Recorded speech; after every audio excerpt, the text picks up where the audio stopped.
بسم الله الرحمن الرحيم. وحد الحرف كلمة لا تدل على معنى في نفسها بل تدل على معنى في غيرها. مصنف رحمت الله علیه چې کله د فعل علامات د هغه تعریف د هغه وجه تسمیانه فارغ شال اوس د حرف بحث کوي چې حرف څه ته ویل شي. نو دی چې وحد الحرف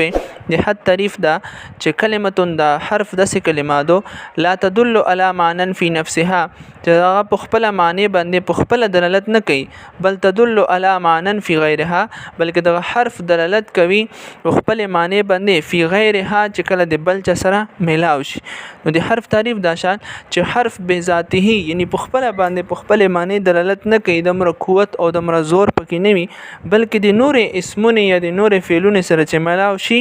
په دغه صورت کې د حرف بیا معنا وضاحي معنی ورکوي. نحو لکدای بینوي چې من لفظ من چې روخله فإن معناها الابتداء ځکه چې د من خپل معنا خو ابتدا دو وغچرته صرف من ذکر کې نو د من سوق هم معنا ابتدا نه کوي وهي لا تدل عليه یعنی دغه من دا دلالت نه کوي په ابتدا معنا باندې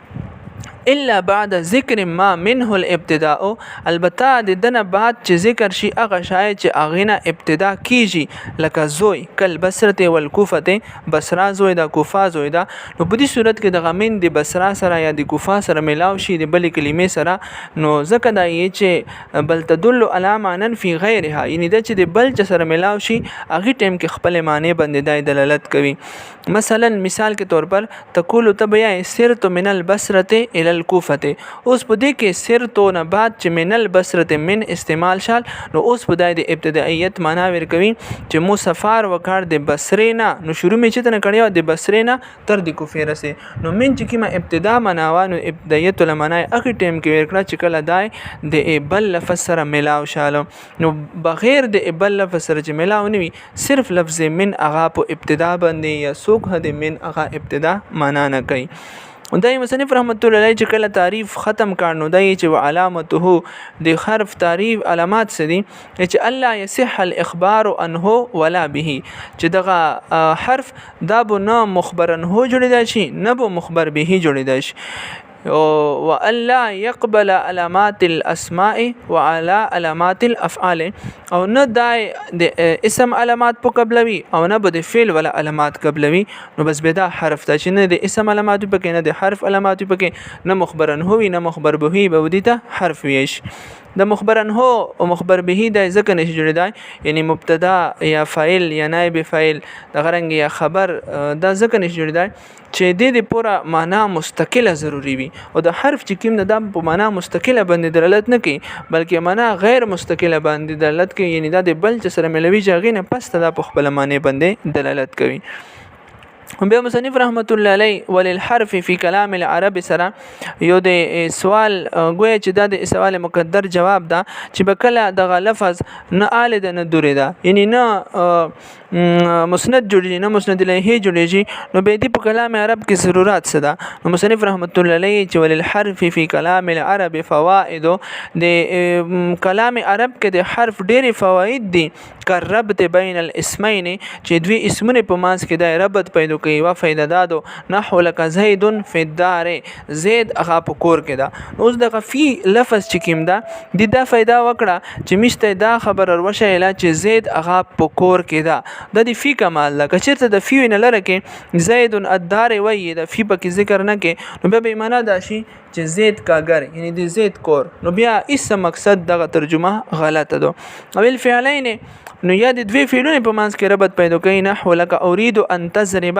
ز اراده کوم چې تو او وایم دلته کې د تضرب ایمج مقصد دا ده چې د ان حرف په ذریعہ سره د اريد د پر مفعول جوړ کو او که چیرته ته دغه ان ونه حذف کې په دې صورت کې بیا دا تضرب اغا د اريد د پر مفعول په و صورت نه جوړیږي نو د ان حرف دا کمال چې دوی فعلونه په مانس کې ربط پیدا کړي او د غدویم تضرب اغا مفعول وته جوړي او اسم وفعل یا ربط د اسم او د فعل په مانس کې پیدا کوي لکه ضربت بالخشبه مو ویل وکړ په لرګي سره دلته د با حرف چې کیم د اغا په خشبه باندې داخل شوه دا او دا کمال یې کړه دا چې ضرب د پورا د خشب لرګای اعلی جوړوي نو معنی د څه دو چې مو په لرګي باندې ویل کړی دی یا په لرګي باندې ویل وکړ او که چیرته د با حرف اغا ته نه لری کې نو ضربت الخشب تاب شین بیا به معنا د شي چې مو لرګای ویل نو د کمال دی با اون چې دغه خشب اعلی وګر زوال دی ضربت دی پورا قبل جملتين یا دغه حرف د دوی جملې په مانس کې ربط پیدا کوي نحو لك ان جاءني زيد اکرمته دغه ان حرف شرط حرف ته چې چیرته مت زید روغال نو زه به اکرام وکم اوس دغه ان دا کمال وکاړه چې اکرام یې د مجیت سره معلق کړ یعنی که چیرته مو ته روغال هغه نه پس ته به زه اکرام کوم نو دا کمال د ان و چې هغه په ذریعہ سره میجه دغه اکرام چې و د مجیت سره میجه معلق کړ یعنی سره شرط مو کاړه وغیر ذلك من الفوائد التي دینه مسوای نور هم ډېر فواید مصنف رحمت الله علیه چې شتا دا خو تعرفها فی القسم الثالث ان شاء الله تعالی هغه په قسم ثالث کې تاسو مخ کې بیانوي چې دغه نحو کتاب اخر کې د حروف بحث په قسم ثالث کې روان ده الته مستقلا ټول حروف الته بیانوي نو دای چې الته به د دې فائدې او پیژنې او یسمى حرفا سره دای وجه تسمیه بیانوي چې د حرف ته حرف ځکه ویل شي لوقوعه فی الكلام حرفا ای طرفا چې دا په کلام کې وکیوي حرفا ای طرفا مطلب چې په یو طرف کې وکیوي لکه مثال کے طور پر سو کوئی چې جلست حرف الوادي یعنی ای طرف الوادي مقصد دا چې زه د وادي په کنارې باندې شنو سلام نو حرف ته په لغت کې معنی کناره دو دیو جن حرف ته حرف ځکه ویل شي چې دا په کلام کې یعنی په وی کنارې کې وکی کیږي اوس اذ ليس مقصودا بالذات دا د سوال مقدر جواب د سوال دا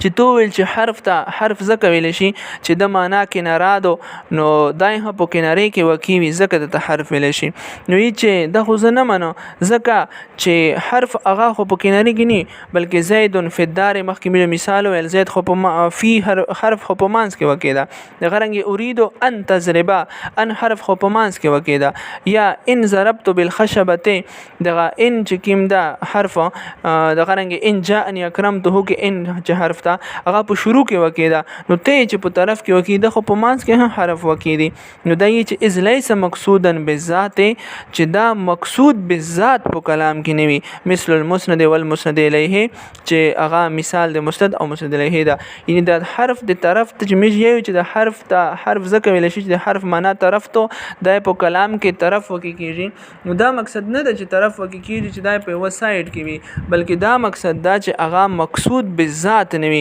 یعنی په کلام کې هم مقصود بالذات مسند او مسند الیه دي نو دای په کلام کې نه مسند وي نه مسند الیه وي نو مقصود بالذات نوي ځکه یو طرف او یو سایډ طرف دی